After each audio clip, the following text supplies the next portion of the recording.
Donald Trump encourages Benjamin Netanyahu to continue his campaign against Iran.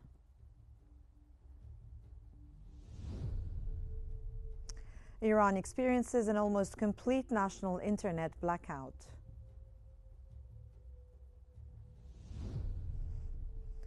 And Turkey reinforces security measures on its border with Iran.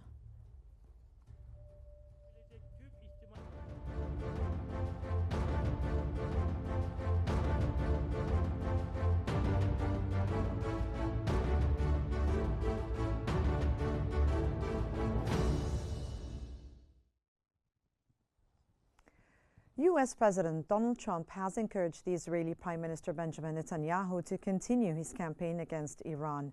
Trump, who speaks to Netanyahu daily, praised the Israeli leader as a good man doing a lot.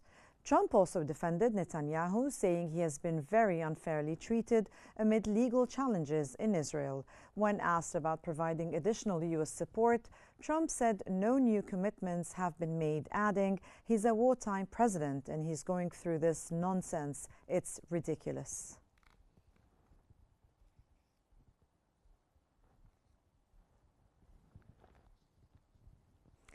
And according to NetBlocks, Iran has experienced an almost complete national internet blackout. The blackout began Wednesday evening local time with live network data confirming the widespread disruption. NetBlocks described the situation as a near total national internet blackout, raising concerns about communications and access to information across the country.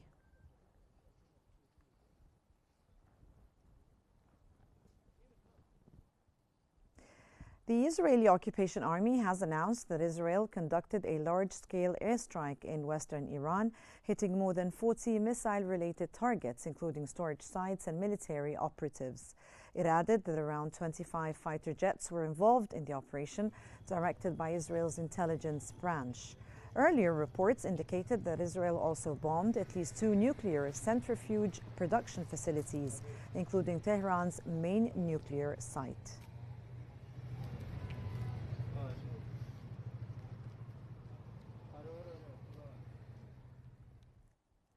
And Iran's supreme leader Ali Khamenei has declared that the Iranian nation is not one to surrender, directly responding to U.S. President Donald Trump's demands for Iran's unconditional surrender.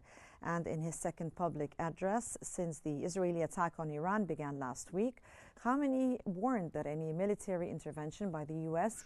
would cause irreparable damage. He urged the Americans to understand that threats against Iran are futile, emphasizing the nation's resilience. This came after Trump publicly called Khamenei an easy target and demanded unconditional surrender on social media.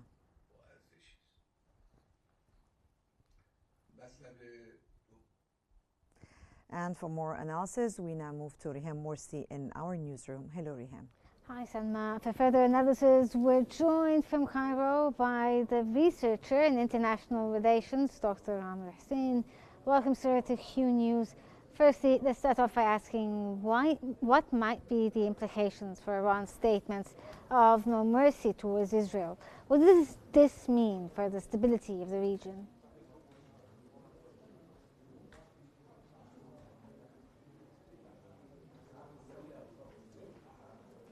Thanks for having me, and greetings to you and your viewers.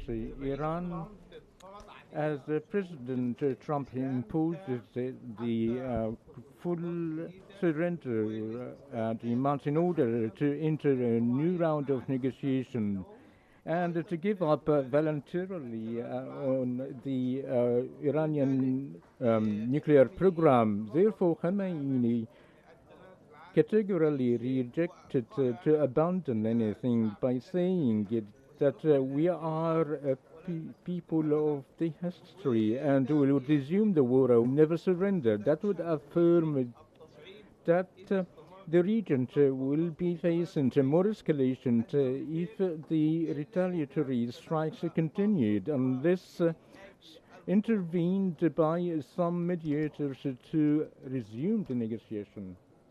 Okay, so, sir, what are the strategic goals that are driving Israel's operation called Rising Lion? and its airstrikes aimed at Iran. What do they aim to achieve?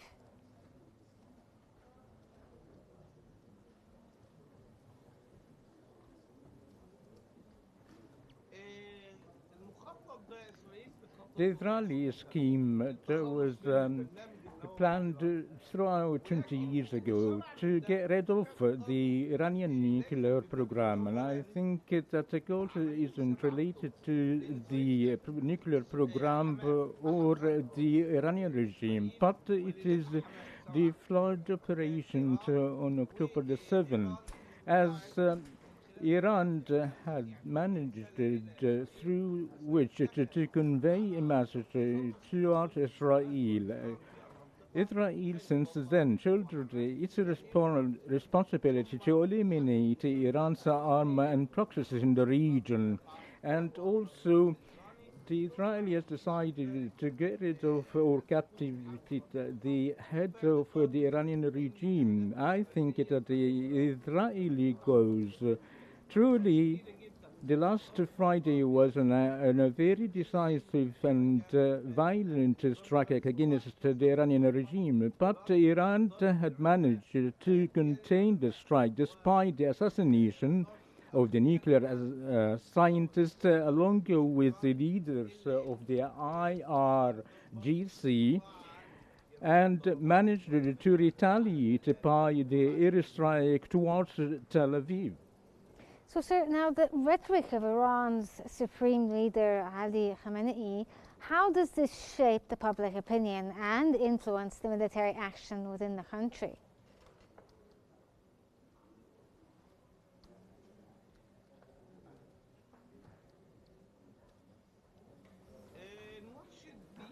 The supreme leader, through his rhetoric, is trying to calm the Iranian people. As you know, there is a psychological warfare launched by Israel against Iran. As Benjamin Netanyahu says that I am on the course of victory and I'm very inspired to eliminate the Iranian regime, but it is clearly that the Iranian people is solid, united, stand behind the armed forces for defending its territories and never surrender to Netanyahu's rhetoric by calling the Iranian people is trying to to mobilize its people against the supreme leader, but such a psychological war never prevailed up till this now,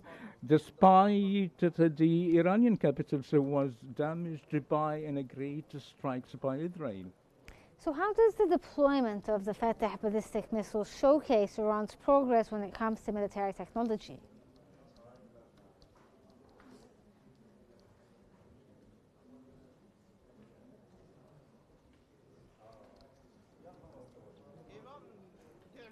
Iran is producing a ballistic missile program for a long time, collaborated by Russia, China, and North Korea. Fateh ballistic missile is hypersonic, that its speed reaches to 10 Mach, and its length of 12 meters, and it has it can carry 1,500 weight of warheads, and such a missile is in a very speed that cannot be intercepted, and it has an ability of maneuverability. And we've seen this, that the land air defenses never managed to intercept such a missile. And it is a great challenge for Israel to intercept, and that was manifested by the great damages hit by Tel Aviv, despite the rate of the missiles was diminished compared to the first day of the strikes. Okay, that was Dr. Amr Hussain from Cairo, the researcher in international relations. Thank you so much, sir, for joining us here on Qnews. And now we go back to you, Salmafi, in our studio. Thank you, Riham. And Turkey has reinforced security measures on its 560-kilometer border with Iran following the recent unrest. Defense Minister Yashar Guler emphasized that Turkey is taking strong, multifaceted steps to safeguard its territory and people, including securing borders and airspace. The heightened vigilance comes amid thousands fleeing Tehran due to the Israeli attacks.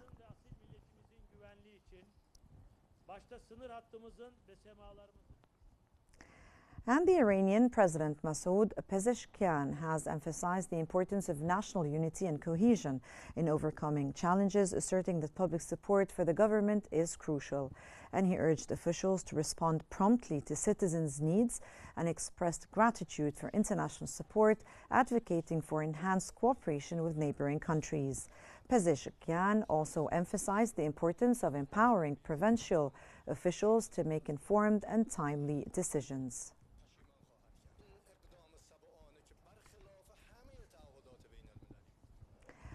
And Iran has issued a stern warning to the United States, threatening a direct and forceful response if Washington becomes actively involved in Israel's ongoing military campaign. Iran's UN ambassador Ali Bahraini accused the U.S. of complicity in Israel's actions, declaring Israel without the United States is nothing. And he also criticized the U.S. President Donald Trump, describing his recent statements as hostile and suggesting they would influence Iran's strategic decisions. Bahraini emphasized that Tehran would not exercise restraint and was prepared to respond with serious force to any aggression. And he also denounced the Israeli strikes on the Iranian nuclear facilities as a grave violation of international law and accused the global community of remaining silent. We firmly believe that the United States is a complice. And the Israeli Foreign Minister Gideon Sa'ar has sent a letter to the United Nations Security Council accusing Iran of having a strategic plan to eliminate Israel, affirming Israel's resolve to defend itself. And sharing the letter on X, Sa'ar declared Israel cannot and will not accept the threat of extermination. He justified Israel's recent attacks on Iran as a measure of last resort, following critical advances in Iran's nuclear weapons program and aimed at preventing imminent missile and proxy attacks. With regard to a threat on our security, mainly. The Israeli Defense Minister Israel Katz has suggested that Iran's government would be on the verge of collapse. Katz said Iranian symbols of power are being bombed and collapsing, with many residents fleeing. And this is how dictatorships fall, he wrote.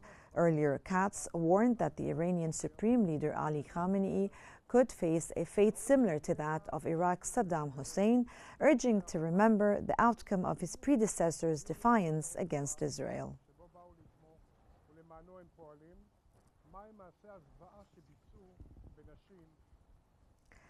Russian President Vladimir Putin has urged a quick resolution to the Iranian-Israeli conflict in a phone call with the Emirati President Mohammed bin Zayed Al Nahyan. And according to the state-run TASS, both leaders voiced deep concern over the escalating crisis. Putin also offered Russia's help in mediating the conflict and shared updates from his talks with other regional leaders.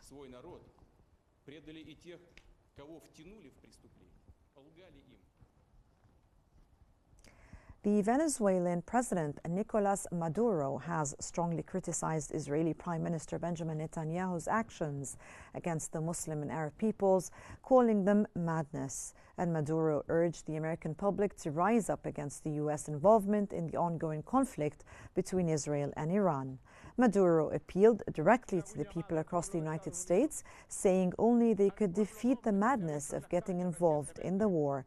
And he called for a global outcry with the repeated chant, "No war, no war, no war."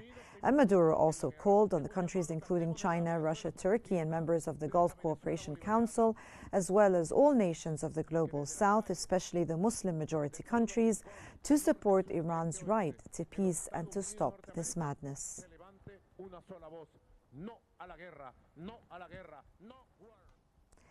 And the United Arab Emirates has exempted the Iranian citizens from overstay fines due to the regional airspace closures caused by the escalating conflict between Israel and Iran.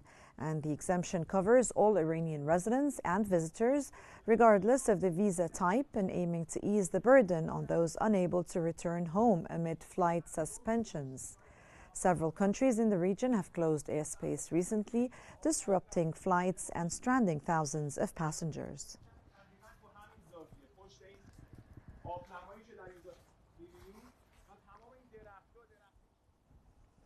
Thousands of Iranian pilgrims hoping to return home after completing the Hajj have been stranded in Saudi Arabia as flights between the kingdom and Iran were suspended.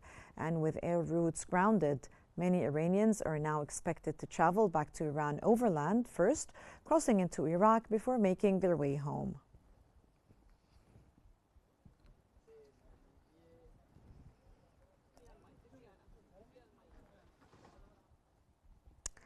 A group of 214 Pakistani students have arrived at the Taftan border crossing from Tehran. And according to officials, the students traveled under tight security arrangements. Over 90 more students are expected to arrive in Gwadar from Zanjan. While Pakistan has closed the Panjgur border crossing with Iran indefinitely, the Taftan crossing remains open for repatriation and trade. Meanwhile, 268 Pakistanis stranded in Iraq were also brought home via 2 special Iraqi Airways flights.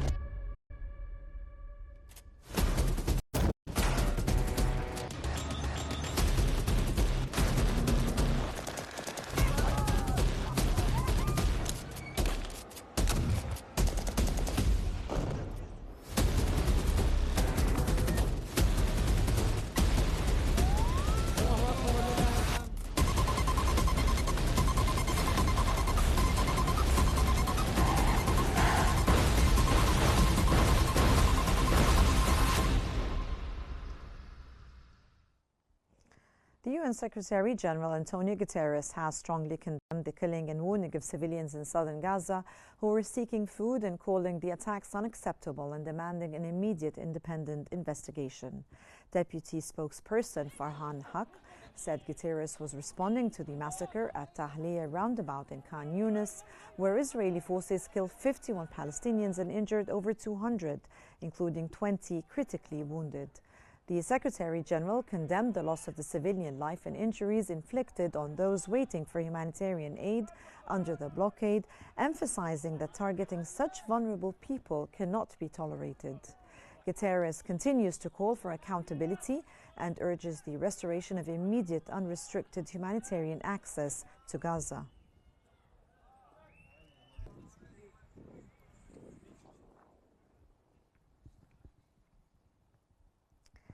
UN investigators have accused Israel of committing war crimes and the crime against humanity of extermination in Gaza. And presenting findings in Geneva, Navi Pillay, the chair of the UN Commission of Inquiry, said the Israeli forces targeted civilians sheltering in schools and religious sites and deliberately destroyed Gaza's education system. The Commission said more than 90% of the educational institutions have been damaged or destroyed with no clear military justification. Pillay added the intent appeared to be long-term denial of education and stability to Palestinians.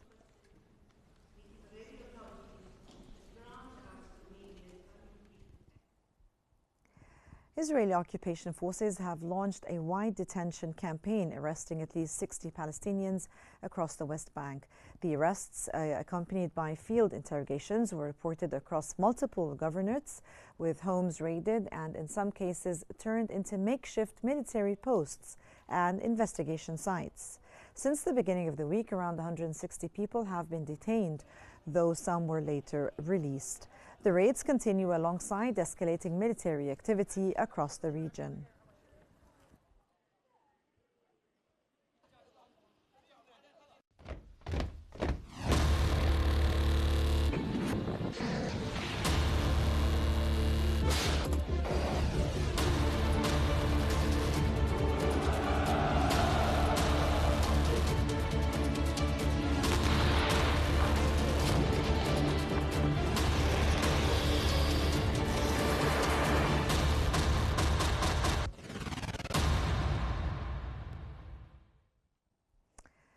And Russia's army chief, General Valery Gerasimov, has visited frontline troops near the embattled eastern Ukrainian city of Pokrovsk.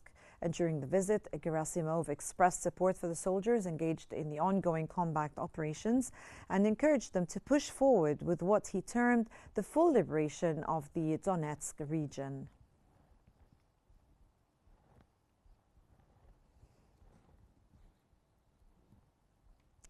The Canadian Prime Minister Mark Carney has announced a major new sanctions package targeting Russian individuals, companies and vessels, including the so-called Shadow Fleet. And he added Canada is also providing over $2 billion in military aid to Ukraine, including drones, ammunition and armored vehicles, along with a $2.3 billion loan to support reconstruction efforts.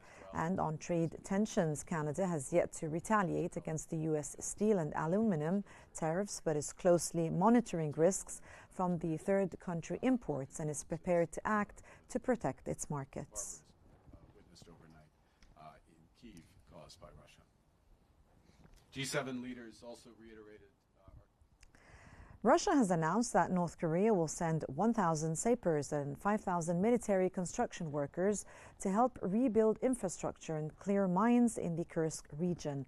Russia's Security Council Secretary Sergei Shoigu made the announcement after talks with the North Korean leader Kim Jong-un in Pyongyang, delivering an unspecified message from President Putin.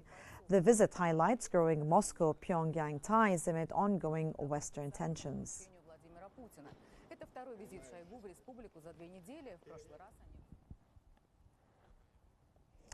And moving on, the U.S. Defense Secretary Pete Hegseth has announced plans to significantly increase the Department of Defense's budget, pledging a $62 billion specifically to strengthen nuclear capabilities. And speaking on Capitol Hill at a Senate Armed Services Committee hearing today, Hegseth stated the country is rapidly restoring its military manufacturing capabilities. And he affirmed that the U.S. will defend its assets in the region, adding that the Defense Department is working in cooperation with the Department of Homeland Security to achieve its budget goals.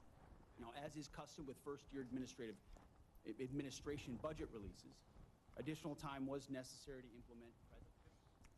A 3-judge panel of the 9th U.S. Circuit Court of Appeals has scrutinized President Donald Trump's authority to deploy the National Guard and Marines to Los Angeles amid ongoing protests. The panel is reviewing the Trump administration's attempt to pause a lower court ruling by the U.S. District Judge Charles Breyer, who found that Trump unlawfully took control of California's National Guard without the consent of Governor Gavin Newsom. And Justice Department Attorney Brett Shumate argued that Trump alone has the discretion to determine when the National Guard is needed to protect federal property from mob violence, and courts should not second-guess his judgment. California's lawyer Samuel Harbert countered that the deployment violates state sovereignty and undermines constitutional protections for political protest and bypasses necessary consultation with the governor. We have one case on the argument calendar today.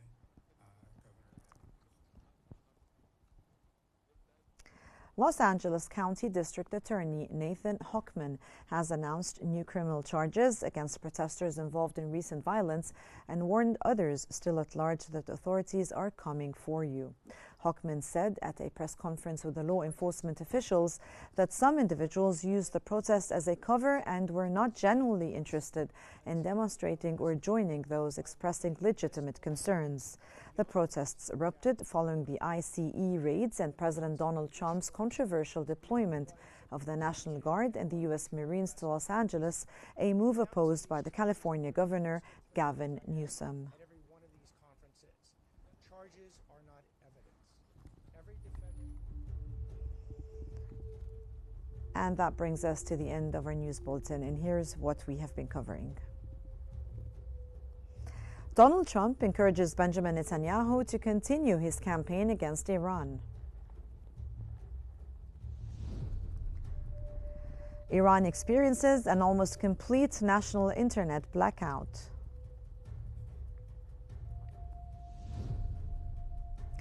And Turkey reinforces security measures on its border with Iran.